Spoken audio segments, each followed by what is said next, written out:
What's going on, Packer fans? Welcome into the Pack-A-Day podcast. I'm your host, Andy Herman. You can follow me on Twitter at Andy Herman NFL. For those of you who are unfamiliar with my work, I am a writer and editor for Packer Report. I'm also an analyst on Green Bay Nation and WFRV in Green Bay. I am also, of course, the owner of the Pack-A-Day podcast. That's who I am, but more importantly, thank you for being here and joining me today on this all-new edition of the Pack-A-Day podcast. What I want to really get into today is cover two shell defense. And why that's so appropriate is because if you remember following the Saints game, you may have heard Aaron Rodgers in his post-game press conference talk about cover two shell and how it was something that the Saints used effectively against Green Bay. There have been some that have started to question, hey, is this a game plan that teams could use against Green Bay moving forward with success? Is this a kryptonite for Aaron Rodgers and the Packers, so to speak? So I want to get into all of that. I want to first of all define what cover two shell is for those of you who may be unfamiliar, go over why it works so well against the Packers against the Saints, and then why it could or maybe could not be a kryptonite for the Packers moving forward. So that's what I'm all going to jump into. And I think, again, it's most appropriate to start with defining what cover two shell is. So the easiest way to define it is starting by looking at the safeties, right? The safeties are in a cover two. What that means is you're splitting the field vertically, and one safety is responsible for one half of the field. The other safety is responsible for the other half of the field. So both safeties playing usually a little bit deeper and responsible for their halves of the field. All right. From a cornerback or coverage standpoint underneath, they really have three general options. There's offshoots of it, but you can either play press man coverage, you can play off man coverage, or you can play some sort of zone coverage underneath it. So those are sort of your options, and you can kind of mix and match. And of course, teams are generally going to give different looks. But the main advantage of a cover two shell defense is that you have those two safeties deep. And if a team really wants to get vertical on the sidelines, say if you have a Davante Adams and an MVS on your outside wide receivers outside, it really makes it difficult to play those two, wide receivers deep because the safeties are just there waiting for you. What this defense really makes you do is play a patient style of offense. You have to take the underneath stuff. You need to be able to run the football. You need wide receivers underneath who are going to get off potentially press man-to-man coverage or corners playing underneath them to try to take away the short stuff. You have to have some creativity on offense as well, but mainly you really want to be able to run the football to be able to get one of those safeties to come down and commit against the run so you can start taking shots down the field with your two vertical threats, again, especially when you have a Davante Adams and an MVS. So in its simplest form, that's what a cover two shell is. Two safeties playing deep along the sidelines to take away those shot plays, forcing everything more of an underneath patient passing attack or running game and making you kind of drive down the field. Is it anything new or exotic? Absolutely not. This coverage has been around for forever, but it definitely had its success against Green Bay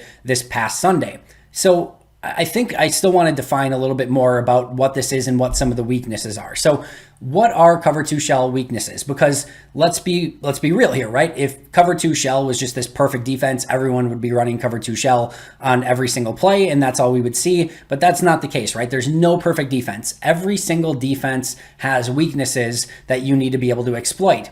The first one in cover two shell is running the football, right? So you've got two safeties deep.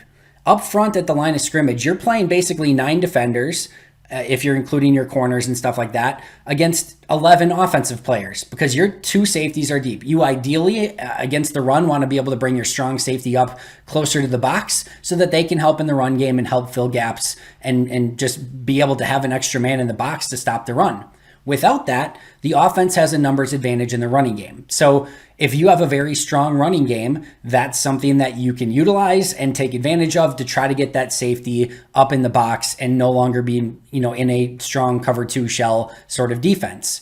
Also, what did we just talk about those safeties? Where are they? They're on the outsides, right? So you've got one safety on the outside, one safety on the outside. That middle of the field up the seam is always going to be a cover two beater. So if you have a wide receiver that can get up the seam against a corner, or more often if you've got a tight end who can get up the seam against a linebacker or a safety in coverage, that is a great way to beat a cover two because those safeties are more focused on the receivers on the sidelines, especially if you have a quarterback who can look those guys off. Now you can come back to the middle of the field, potentially hit a big vertical play against a linebacker or safety in coverage, and hopefully that you have a mismatch there where, again, you can get a big chunk down the field. If you get that, now teams have to look maybe playing more of a cover three or a different style of defense so that they're not just taking away those sidelines quite as easily. So that's another weakness. Another is a mobile quarterback, right? So especially if you're playing a cover 2 man-to-man, press man-to-man style defense. So think of it this way. If all of a sudden you've got your 2 safeties deep, everyone goes in their man coverage, you've got a quarterback like Aaron Rodgers or let's say a Kyler Murray, and all those guys, defensive linemen get upfield and you find one little crease to get up and out of the pocket. Now everyone's on account, everyone's covering people, right? You got 2 safeties down the field. There's not a spy there. There's not a linebacker just kind of lurking in coverage. There's no zone defense. If they're in a press man-to-man cover 2 shell, you have a quarterback that can take off and really get some serious gains if the defensive linemen aren't staying really, in their formation and keeping the quarterback in the pocket. So those are really the 3 main weaknesses: tight end or wide receiver up the seam of the field, running the football, and then a potential mobile quarterback. So let's go back to 2020. Did teams try this against Green Bay in 2020? Was cover 2 shell an issue in 2020? Well, the perfect team to talk about here is the Rams in the playoffs last year. The Rams were the 2 safety deep kings of the world. They did not want to get that safety up in the box. They did a phenomenal job all year long of stopping the run just with their front defensive line and their 2 really undersized linebackers. Their safeties were able to stay deep. Their safeties did such an amazing job of closing down if there was a run play and getting back to the line of scrimmage in a hurry. But they did such a great job all season long. Green Bay had really no issue against it. And in fact, they ran the ball so effectively that they started to get safeties coming down, and then that's when they were able to get those explosive plays later in the game. So teams have ran cover 2 shell against Green Bay and not had success with it. In fact, again, Green Bay took one of the best teams that played cover 2 all of last season, the best defense in the NFL, and had success with it and won a playoff game against that very Rams team. So teams have run this in the past and Green Bay has found success. I think it's fair in saying that. So why did the Saints have such success with it? Well, first of all, Green Bay abandoned the run very early. And when they did run, they didn't get much going, right? They had a couple of 6-yard gains by A.J. Dillon, and then they went back to passing and things sort of fell apart. So not staying honest with the running game was an issue in getting, again, whether you want to call it on tilt or off script or whatever you want to call it, and just going all of a sudden 11 personnel, shotgun throwing on every play, that's playing in to the hands of the Saints defense. One of the things that Green Bay had such success with a season ago was all the jet sweeps and the motions and everything to get the defense kind of looking at the eye candy and then getting running backs in advantageous situations with less men in the box or just confusion on the second level, which again was all things to aid the offense. The point differential in this game, besides the fact that they abandoned the run early, the point differential basically takes all that away. When you're down 24-7, all of that stuff goes out the window. The defense no longer cares if you're going play action. The defense doesn't care if there's a wide receiver in motion that might get the handoff. They're daring you to run the football. They're saying, take as much time as you want to get down the field. You can run the ball. We're still going to make our tackles. We'll get you down into the 10-yard line, and then we're going to do our best to hold you to a field goal. And even if you got a touchdown, we were up 17 points, and you probably just chewed about 7 to 8, maybe 6 to 8 minutes off the clock by going down the field and running the ball over and over. So if you want to hand the ball off on a jet sweep or a motion or to the running back on a dive, by all means, you are doing us a favor. We're up 17. We'll watch as you go down the field slowly, watch the clock tick down. And even if you score a touchdown, we've got a 10-point lead in the ball. So because of the score, all of that jet motions and sweeps and everything like that doesn't matter anymore. The play action and the bootlegs doesn't matter anymore. Now Aaron Rodgers is back to Mike McCarthy offense, 11 personnel, shotgun situations, and that's when things can start to get a little out of hand. And we've talked about Green Bay struggling when playing from behind. This is a big piece of that. They get out of their running game. All that stuff that Matt LaFleur does to keep defenses off balance no longer works. And now you've just got to go out and win your routes and have Aaron Rodgers really kind of throw people open, because that press man-to-man with 2 guys over the top is very difficult. And again, unless you're attacking the middle of the field or unless you're an extremely mobile quarterback. So score differential and getting away from the run game was a real reason why this worked so well for the Saints and against Green Bay in this game.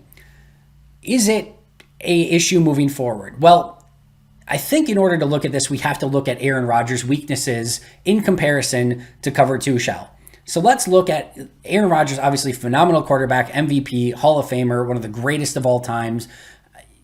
there's no question about that, right? But every quarterback has weaknesses, and every defensive coordinator is going to throw everything at quarterbacks that are successful until they find some of those weaknesses and figure out what they are.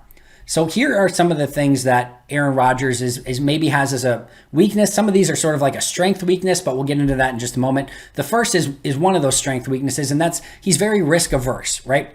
He does not like throwing into coverage, and he generally doesn't like throwing, where passes can be intercepted. Because of that, a press coverage where corners are, or an underneath coverage where corners are in front makes it less likely that he's going to throw the ball. In those situations, he likes to buy time and figure out a wide receiver who's going to come open. Like if you watch the throws that he makes, generally, not always, but generally, he likes to have an open wide receiver on the play with a clear passing lane with no opportunity for the ball to be intercepted. He will throw to players who are covered, but he generally is going to put the ball in a place where only his receiver can catch it. And the risk averse is obviously a very positive thing overall. But because of that, some of the principles of a cover two shell defense work well against Aaron Rodgers, because all that underneath stuff, when you're in press man to man, and all of a sudden you've got a pass rush coming at you and his initial reads are all covered because they're pressing them and staying with them for those first few yards, that becomes a little bit more of an issue where Aaron Rodgers starts to kind of dance around the pocket. His eyes might drop a little bit. He'll kind of come back and look downfield, and it just kind of gets Aaron Rodgers out of a rhythm. So being risk averse is actually a benefit to running some cover two, especially some press cover two against Aaron Rodgers.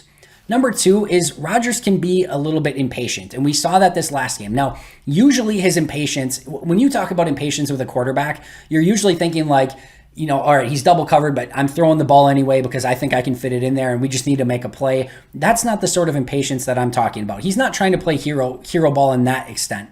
But Aaron loves to look for the shot plays down the field. He would much rather, look for that potential 40, 45, 50-yard explosive play than sometimes just go through the scheme of the offense. If you go back and watch the tape from this last game, there were multiple plays where he could have hit a check down or he could have hit a wide receiver right away, but he was consistently looking down the field to see if there was going to be something that opened up, and he didn't hit his receiver in rhythm and he didn't take what was there for him. That's been a little bit of an Achilles heel for Aaron because he likes to hit those shot plays. He becomes a little bit impatient. The interception to MVS when he tried to hit it downfield was a little bit of an example. Now, he's trying to make something happen in that situation. I get it. And he mentioned that he didn't really look the safety off. So some issues there. But at the end of the day, that was another example of just taking a shot play down the field, MVS one-on-one. I don't necessarily disagree with the premise there, but this is another example of that Aaron can just kind of get impatient from time to time and look for those shot plays rather than take what's given to him. The next one, Aaron really dislikes throwing to the middle of the field. What did we talk about as one of the main cover two beaters? That middle of the field seam, right? He really, again, it goes back to being risk averse a little bit, but Rodgers does not like throwing in the middle of the field. He likes throwing to the sidelines. He likes throwing to open, wide open wide receivers, and he's going to put the ball generally in a place that can't get intercepted. Usually there's a ton of traffic around the middle of the field, and those safeties, if you throw deep middle of the field, by the time the ball gets there, those safeties are converging. If you have a tip or something, the safeties are there to intercept the pass. If it's a little underthrown, the linebackers or underneath players are going to have a chance at it. So he generally stays away from the middle of the field. And if you look at his spray chart and where he's throwing the ball, the numbers very much indicate that as well. So you're looking at, and then I should say one more thing, he's not running as often anymore, which is a good thing at his age and his health. You want him playing from the pocket, but this isn't, 25, 26, 27-year-old Aaron Rodgers that, is still running extremely fast and is still a spring chicken and can pick up 15, 20 yards and get a first down. And besides that, teams are very focused on keeping him in the pocket so that he doesn't break the pocket and get some of those plays downfield and extend the play. They want to keep him in the pocket, and they're willing to keep their alleys and lanes in doing so rather than just trying to rush around the edge and give him an opportunity to step up. So defenses have really wisened up to that as well. So all of those things in a cover two shell, the fact that he's been a little bit risk averse and doesn't want to throw to some, covered wide receivers in press man-to-man situations, the fact that he's impatient and will challenge down the field even if they are in that cover two shell, the fact that he doesn't like to throw that seam to the middle of the field, And the fact that he doesn't run as often makes cover 2 shell a very smart play for opposing defenses. Now, does that mean this is a kryptonite moving forward? I don't think so. I think Matt LaFleur and company are smart enough that they're going to have solutions for this moving forward if teams try to do the same sort of thing. However, we just mentioned there are some weaknesses there, and I do think it's one of the smarter coverages to play against Aaron Rodgers and the Packers, and it's a very smart way to play if you get ahead of Aaron Rodgers and the Packers, and we've seen that on numerous occasions. But Green Bay simply needs to be better running the football and really kind of staying on pace and throughout the course of the game, right? Like if they can do that, if they can stay on schedule, they're going to be in a much better position. I do think there's another couple factors at play though. No David Bakhtiari, no Corey Linsley, right? That makes things worse from a run game standpoint. You don't have 2 of the best offensive linemen in football right now. And obviously Linsley's not coming back. Bakhtiari will. But not having those 2 definitely makes it harder to run the football. If you can't run the football as well, they're going to be less likely to drop that safety down. And now in your passing situations, whether it's third down or because you're losing or whatever the case may be, that cover 2 shell becomes much more difficult, especially if you're looking at third and long situations because you weren't able to run the football on early downs. It also makes play action less, enticing or less valuable because on that play action, that safety's not dropping down. They're not biting on it. They're just staying back. They're saying, if you want to run the ball, fine. Our defense front is stopping it in and of itself. So I do think that there's some things that are problematic here, but I do think they're going to be better running the football. I do think they're going to stay on schedule better. And I do think Matt LaFleur and company will have better plans for this moving forward, but they are going to have to solve this issue as the season goes on because this is something that teams are going to continue to throw at them. The last thing I'll mention is that why it's so important for them to stay on schedule. I mentioned this a little bit earlier, but we see all this creativity when the game is even or when the Packers are ahead and teams are just so off balance, right? They don't know if Green Bay is going to do a jet sweep, if it's going to be a play action, if it's going to be a bootleg, if it's going to be a run left, right, middle, toss, deep shot downfield. When teams are, don't know what's coming next from Green Bay, then you are sunk, right? Because then teams are going to start to gamble a little bit more, and Aaron Rodgers is going to read what you're doing pre-snap. If you're going to send an extra guy, he's going to know it. He's going to know how to attack it. And that's where Green Bay is so dangerous and the number 1 offense in the NFL. But if they're playing from behind because their defense is giving up a bunch of points early again, or if they're just not staying patient with the running game, then all of this stuff kind of goes out the window, and you see an 11 personnel situation, which was a lot of the Mike McCarthy stuff before he left. That's what you want to avoid if you're Green Bay. So the solution: keep everything on schedule, keep the entire playbook open, run the football successfully, make the safety drop down, hit those shot plays down the field. Easier said than done. Defenses are going to test Green Bay moving forward. That's why this coverage, it works against Green Bay and it's going to continue to be tried against Green Bay, but I do expect Green Bay to have solutions for it moving forward. That's going to do it for me today. Thank you so much for joining me. Always appreciate it. I'll be right back here tomorrow, but until next time, and as always, go Pack Go.